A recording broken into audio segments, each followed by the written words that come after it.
Hello everyone, welcome back to have a delicious cake, have a joy. आज का हमारा chocolate flavour में cake है और इस केक में हो चुकी है मुझसे गड़बड़। तो गड़बड़ मैं आपको बाद में दिखाऊंगी, पहले चलते केक पे। तो 1 पाउंड का ये केक था जिसको रेडी करने के लिए मैं लग गई। तो मैंने फटाफट से पहले क्रीम में अप्लाई किया चॉकलेट कलर, और इस तरह का कलर बना हम लोग का क्रीम में अप्लाई करने के बाद।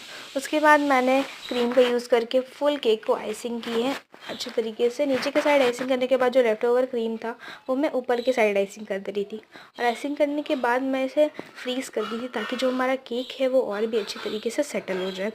फ्रीज़ करने के बाद मैं इसमें चॉकलेट गनाश ऊपर से अप्लाई कर रही थी ताकि जो केक का टेस्ट और लुक है दोनों ही बहुत अच्छे हो जाए। इस तरह से मैंने पूरे चॉकलेट गनाश को स्प्रेड किया है केक में स्पैचुला की हेल्प से। और एट द टाइम जब मैं चॉकलेट गनाश स्प्रेड करी थी तभी वो जो ड्रिपिंग होता है वो खुद ब खुद होने लगा।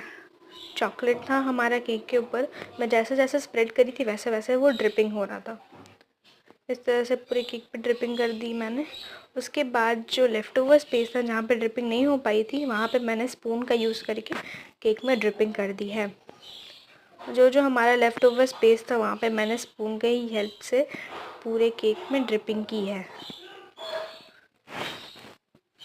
इस तरह से हमारा ड्रिपिंग जो है वो हो चुका है। उसके बाद ड्रिपिंग करने के बाद ये था हमारा केक का ड्रिपिंग लुक। उसके बाद मैंने इसमें अप्लाई किया chocolate sprinkles. Half of the cake में मैं चॉकलेट स्प्रिंकल्स अप्लाई कर चुकी थी और हाफ ऑफ द केक में मैं कर रही थी अभी। इस तरह से मैंने हैंड की हेल्प से पूरे चॉकलेट केक में जो है वो स्प्रिंकल्स अप्लाई किए, चॉकलेट स्प्रिंकल्स। और ये था हमारा स्प्रिंकल लुक। उसके बाद मैं स्पैचुला यूज़ करके डिज़ाइन बना रही थी और यहीं पे हुई मुझसे बहुत बड़ी गड़बड़।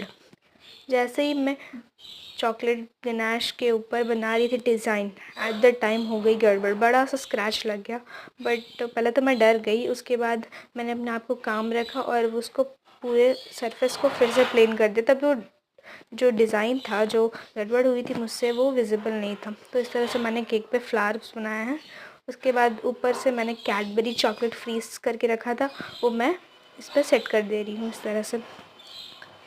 और उसके बाद नीचे की तरफ भी मैंने एक और कैडबरी चॉकलेट दिया। उसके बाद मैंने ऊपर से चोको चिप स्प्रिंकल किया है ताकि जो केक का टेस्ट और लुक हो वो और भी अच्छा है। इस तरह से हो चुका था।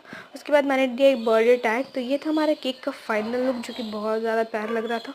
I hope you like, share and subscribe. Thanks for watching.